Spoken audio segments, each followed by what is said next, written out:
여러분, 만약 예수 믿는 사람들에게서 예수라는 이름을 지우게 되면 남는 게 무엇이 있을까요? 남는 건 하나도 없을 것입니다. 오직 내가 기독교인이라는 허울 좋은 명분만 남게 될 것입니다.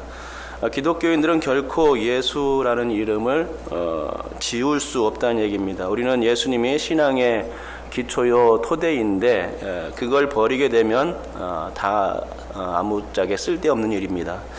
예수 없이는 말씀을 아무리 많이 읽어도 소용이 없습니다. 예수 없이는 기도를 아무리 많이 해도 소용이 없습니다. 당연히 예수 없는 전도는 무용지물과 같은 것입니다. 예수가 없으면 구원을 받을 길이 전혀 없기 때문에 그렇습니다.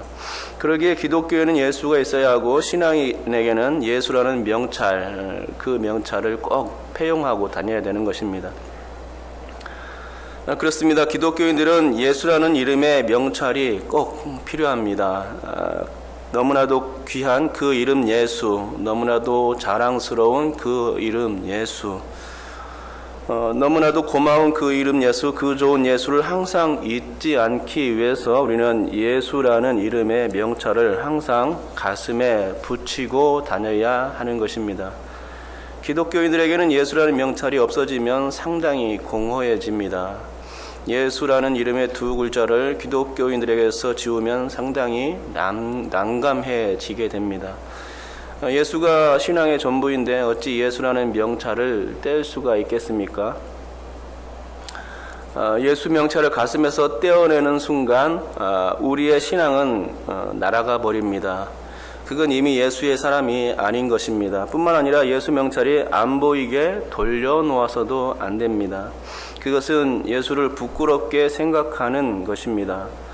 부끄럽기에 예수를 전하지 않는 상황인 것입니다.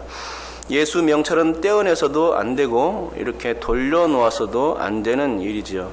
그러므로 이건 기독교인들의 신앙에서 의무사항이지 결코 권고사항이 아니라는 얘기입니다. 우리 다 같이 한번 13절 한번 읽어보도록 하겠습니다. 읽겠습니다. 13절 시작. 그들이 베드로와 요한이 담대하게 말함을 보고 그들을 본래 학문 없는 범인으로 알았다가 이상히 여기며 또 전에 예수와 함께 있던 줄도 알고, 또 29절 또 한번 읽어보겠습니다. 29절 읽겠습니다. 시작. 주여 이제도 그들의 위협함을 굽어 보시옵고 또 종들로 하여금 담대히 하나님의 말씀을 전하게 하여 주시오며. 아멘. 방금 읽은 두 구절에서 공통되는 단어를 찾을 수 있겠습니까?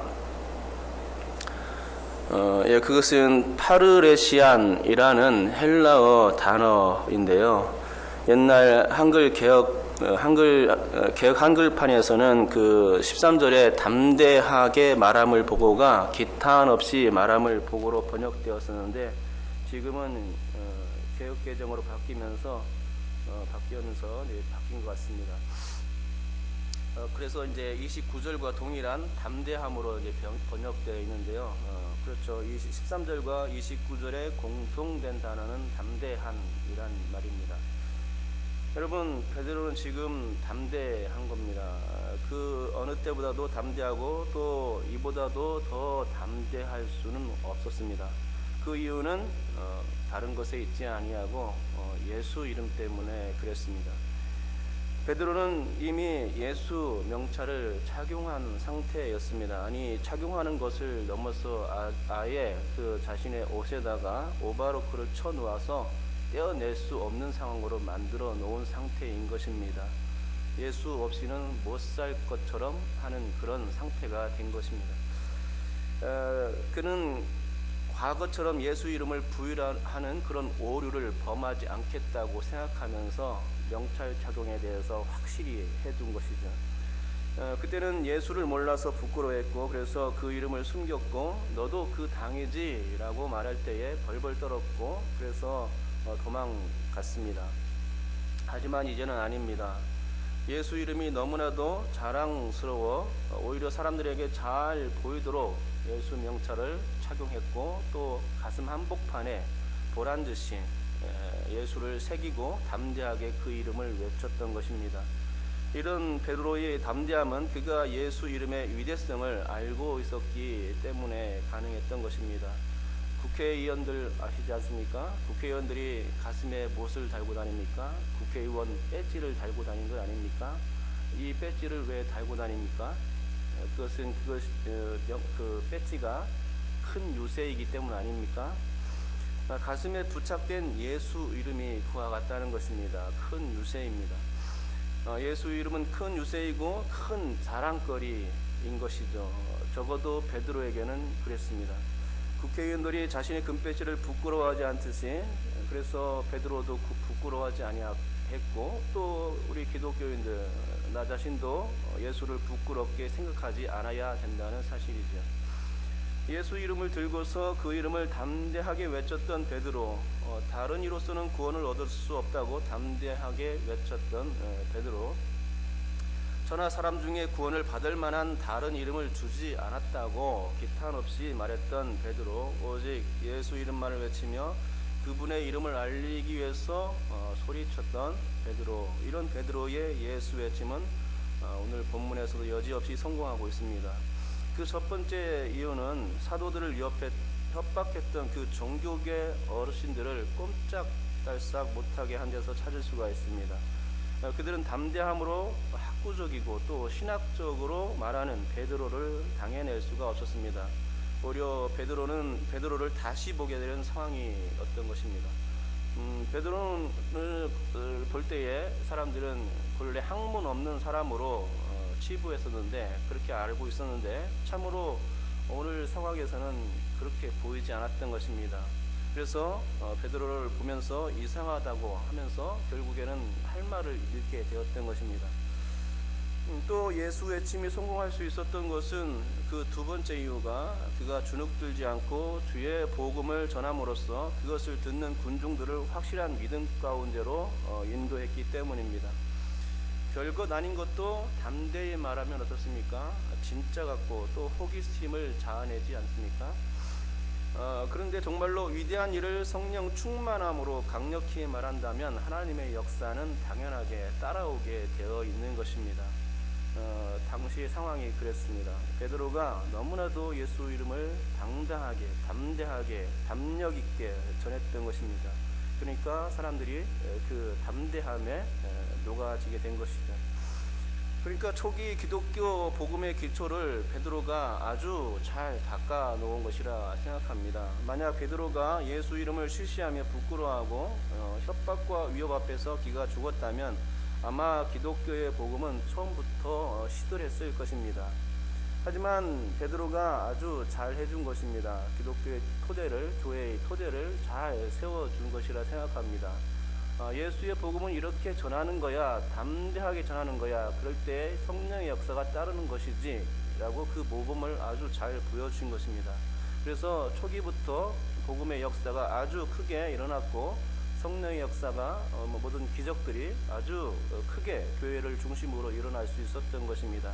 그래서 교회는 성장하고 부흥하고 그래서 많은 영혼들이 구원을 받을 수 있게 된 것이었습니다.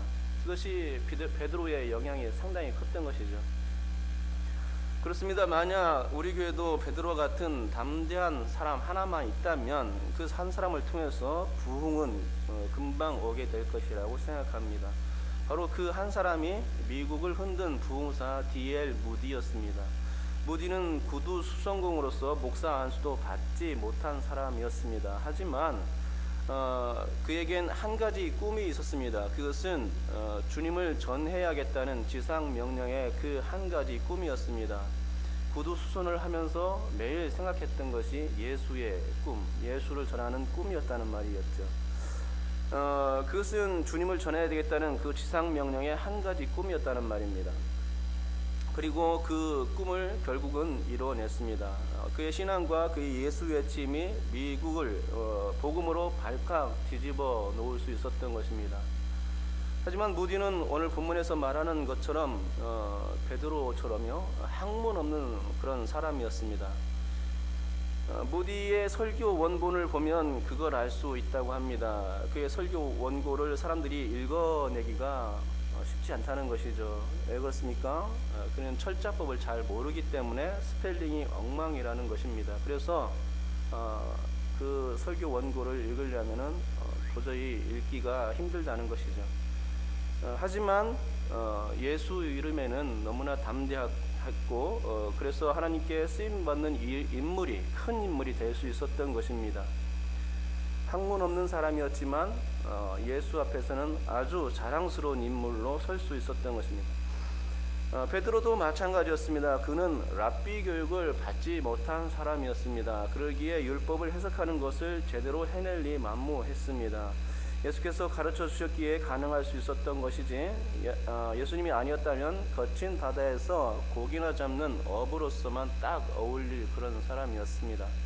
만약 그가 베드로 전후서를 쓸 때 대필자의 손을 빌리지 않았다면 어땠을까요? 아마도 그의 서신서는 아마 무디의 설교 원고와 같았지 않았을까 하는 생각을 가져보게 됩니다.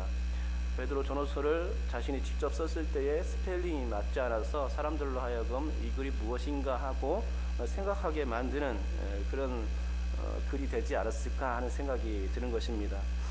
하지만 그게 중요한 게 아니죠. 복음을 아느냐 모르느냐, 예수를 아느냐 모르느냐, 예수 이름을 부끄러워하느냐 부끄러워하지 않느냐, 이게 중요한 것입니다. 그리고 그 차이는 매우 큽니다. 복음을 모르면 구원이 없고 예수를 모르면 심판받는다는 얘기입니다. 예수 이름을 부끄러워하면 복음은 전파되기 어렵다는 것입니다.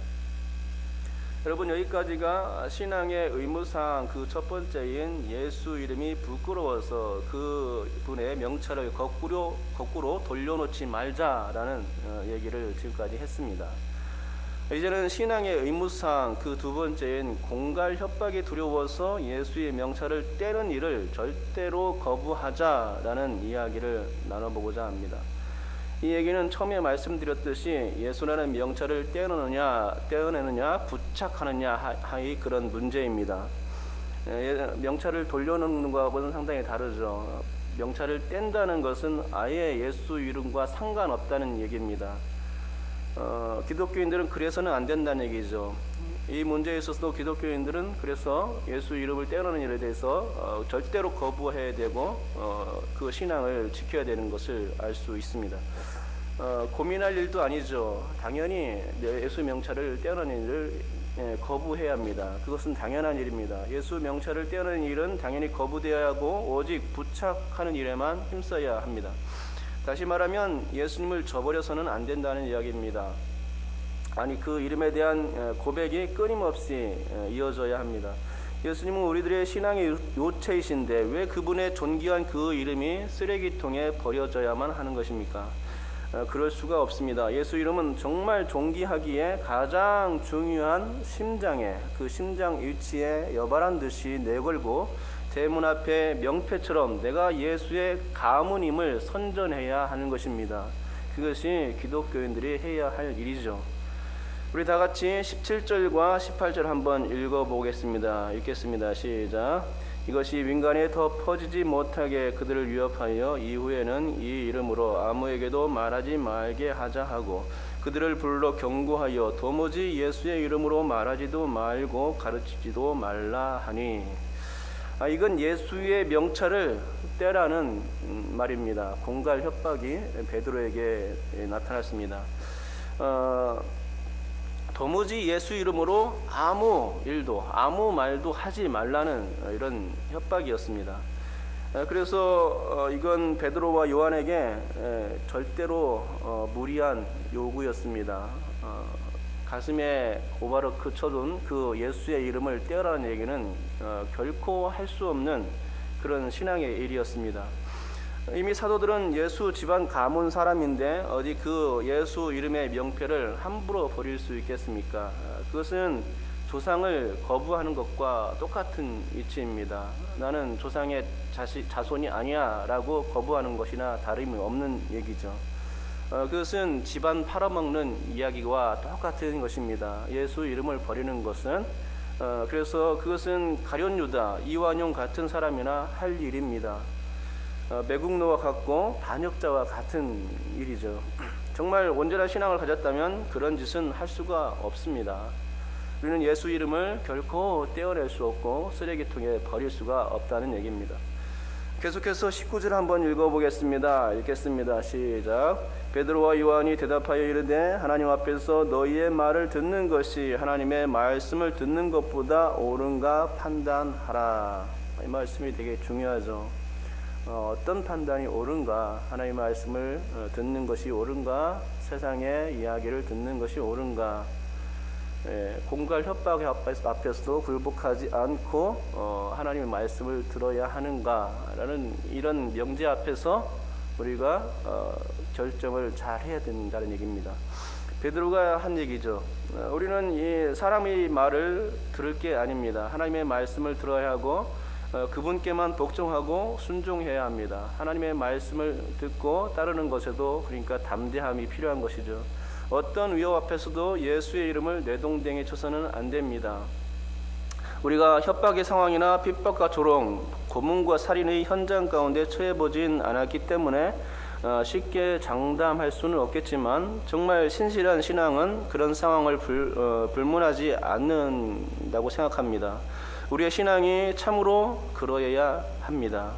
무엇이 옳은 것인지를 정확히 판단할 수 있어야 하고 하나님의 말씀을 더 앞세워야 합니다. 예수님을 끝까지 배신해서는 안 된다는 얘기입니다. 그러나 사단은 언제나 믿는 자들을 넘어뜨리려 합니다. 우는 사자와 같이 지옥으로 우리들을 이끌어 가려 합니다. 거기에는 아무런 이유가 없습니다. 오늘 본문에서도 종교 지도자들이 그랬습니다. 사단이 역사하는 방법을 똑같이 흉내내고 있는데 그것은 사단의 그런 방법이었습니다. 저들은 아무런 이유도 없이 협박과 위협을 통해서 예수 이름을 금했던 것입니다. 무책임한 재판과 아무런 근거도 없이 설교와 전도를 가로막았습니다.